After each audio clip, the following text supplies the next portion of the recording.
Kung may digital TIN ID ka na at gusto mong malaman kung valid ito, punta tayo sa Google app and then search lang po natin yung picture ng ating ID and then scan lang natin yung QR code, maalin niya sa taas o sa baba. And then lalabas sa ibaba yung link ng ating digital TIN ID and then click website. And then mapupunta po tayo sa Oro system ng BIR. Lalabas dyan yung details natin na registered sa BIR system. Katulad ng TIN number, RDO, kung saan ka nakarehistro at yung full name mo and birthday. If ever naman na wala ka pang digital TIN ID, TIN number lang po na issue sa inyo at gusto niyo pong malaman kung valid ba yung inyong number, punta lang tayo sa Oro system. Click TIN verification and then click proceed and click nyo po yung individual.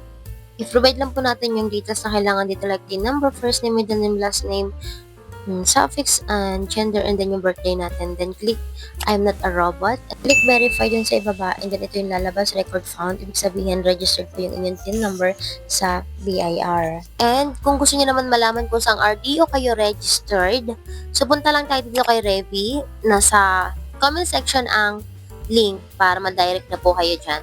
Yung lalabas po na robot na blue sa ilalim.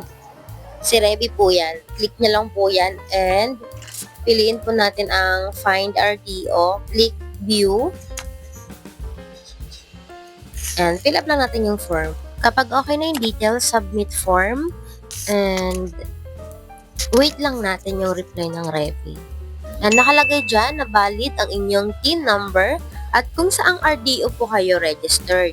May mga nagtatanong po bakit hindi nila ma-verify yung kanilang TIN number na bagong issue or yung TIN number nila dati dito sa Oro System and Revy. Hindi po ito applicable para sa lahat. Ibig sabihin po, hindi po lahat ay makikita or ma-verify dito sa system ni BIR. Try nyo pong ipa-verify sa query or iris system. If ever na wala po talaga sa mga system na yan, saka po kayo mag-direct sa BIR para magpa-verify at makakuha ng inyong verification slip.